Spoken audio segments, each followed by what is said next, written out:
Pemirsa, jika berbicara mengenai peluang di sektor pertanian, ada banyak jenis pertanian yang bisa dikembangkan. Hampir di setiap kabupaten kota yang ada di Bali memiliki potensi di bidang pertanian. Salah satu kabupaten yang menghasilkan hasil pertanian cukup besar yakni Kabupaten Bangli, tepatnya di Kecamatan Kintamani.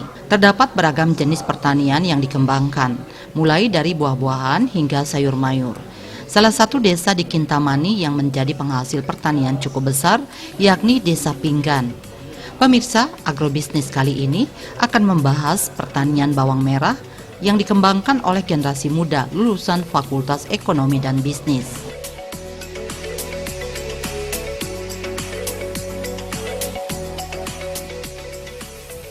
Menurut akademisi yang juga dekan Fakultas Ekonomi dan Bisnis Unwar, jika berbicara mengenai ekonomi, ilmu tersebut bisa dikaitkan dengan apa saja termasuk pertanian.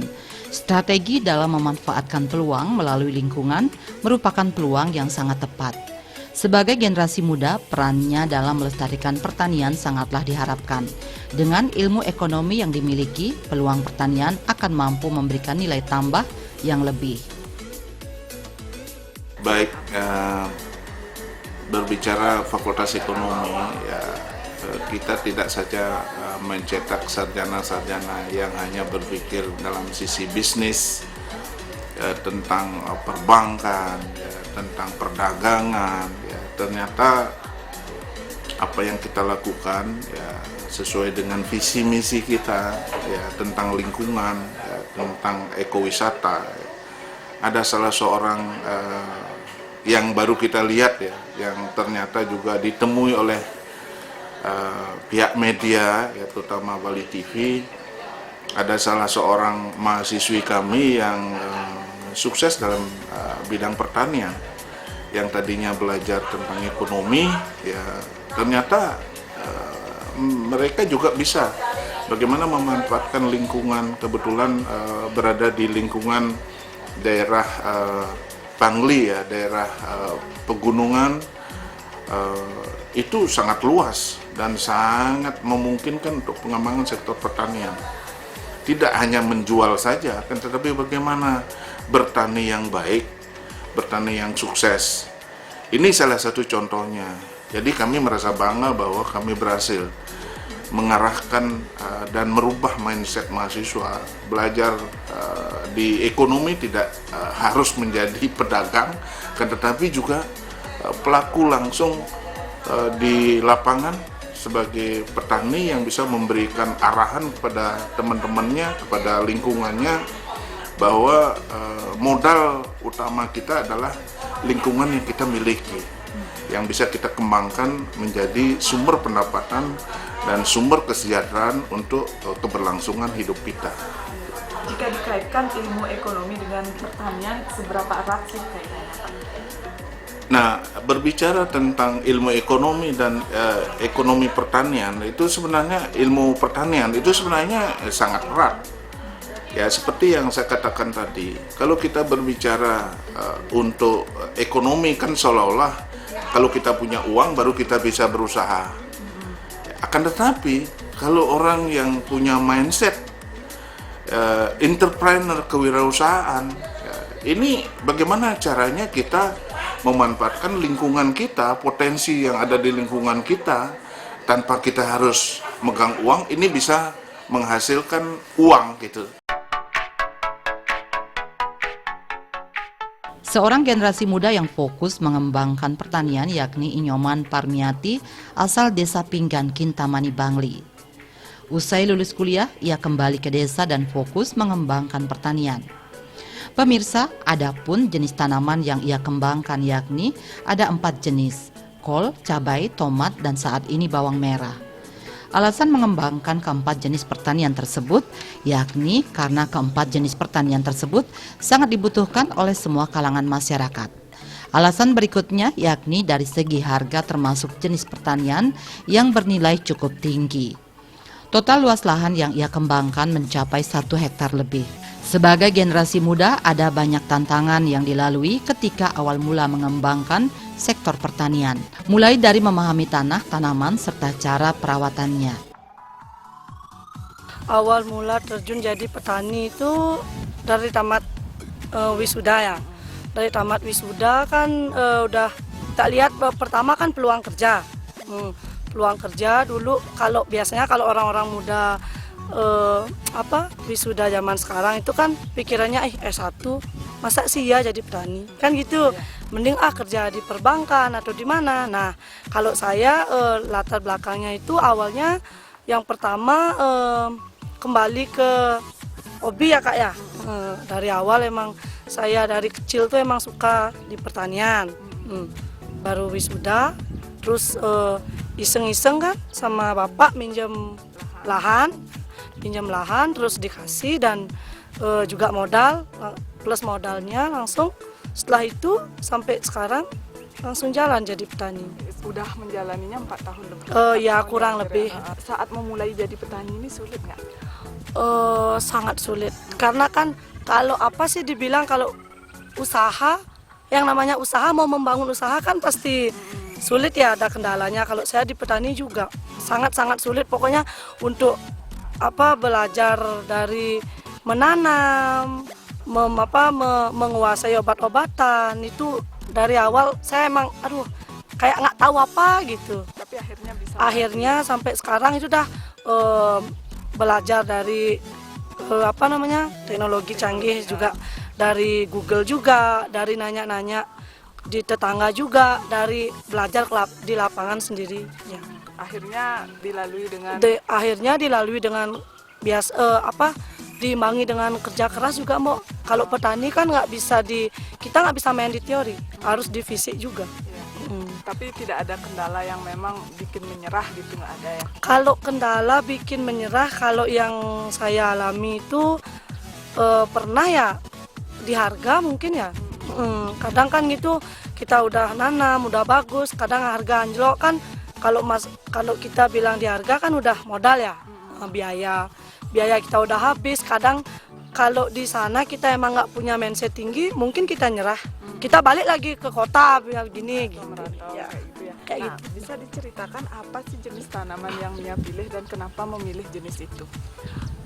Saya kan memilih jenis tanaman, kalau sayur itu kan banyak Mbak ya. Cuman saya memilih hanya 4. Cabai, tomat, sama kul sama bawang merah.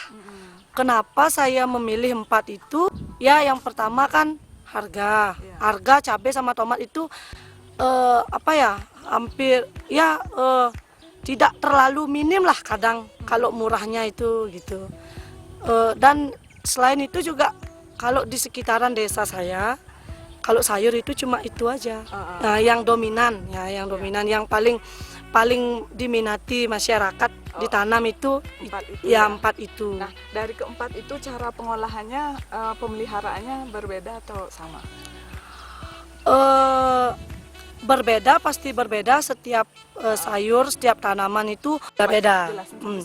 Kalau hasil panen ini beda Mbak ya, soalnya masing-masing tanah itu beda Mbak. Nah, berapa bulan baru bisa dipanen? Ya, kalau di lokasi saya, kalau saya cabai 120 4 bulan udah mulai ada kuning, merah. Kalau tomat di lokasi saya 3 bulan udah mulai ada merah. Kalau bawang merah itu tergantung cuaca Mbak.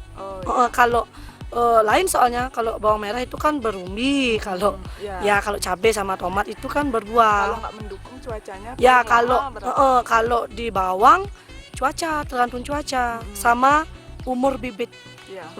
Kalau umur bibitnya lebih muda, cuaca juga nggak bagus, mungkin sampai 90 hari baru bisa dipanen. Cuman kalau bibit emang udah, kalau bahasanya di sini tuh wayah, udah lama,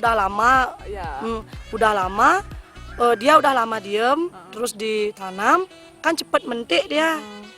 Udah gitu cuacanya bagus, mungkin sampai 60, 65. Oh ya, artinya beda-beda ya? Ya, kalau kul menurut juga bibit.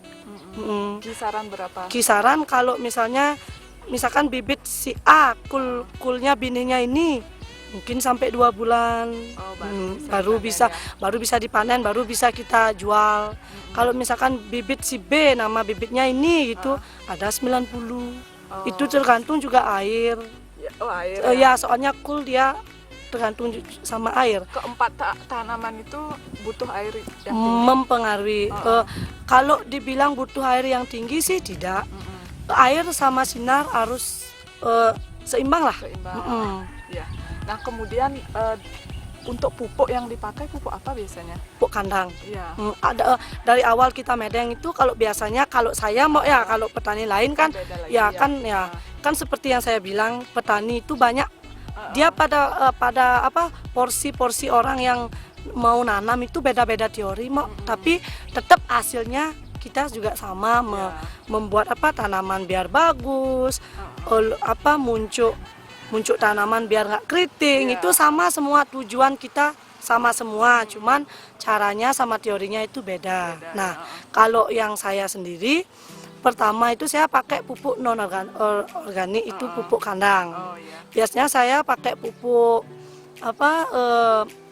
ayam merah sama ayam putih itu dicampur gitu. Setelah itu petani mau kalau ditanya obat pakai obat ini gitu mungkin nggak akan bisa terjawabkan dengan detail obat ini obat itu karena kan pokoknya setiap perubahan tanaman kalau tanaman misalkan kelihatan kurang ini ya kita kan kalau kita emang udah tahu di cara ngobatin pasti kita tahu ya. Kalau dulu saya baru 2018 awal saya nanam saya sama sekali nggak ngerti tanaman ini butuhnya ini nggak ngerti cuman saya belajar di lapangan langsung.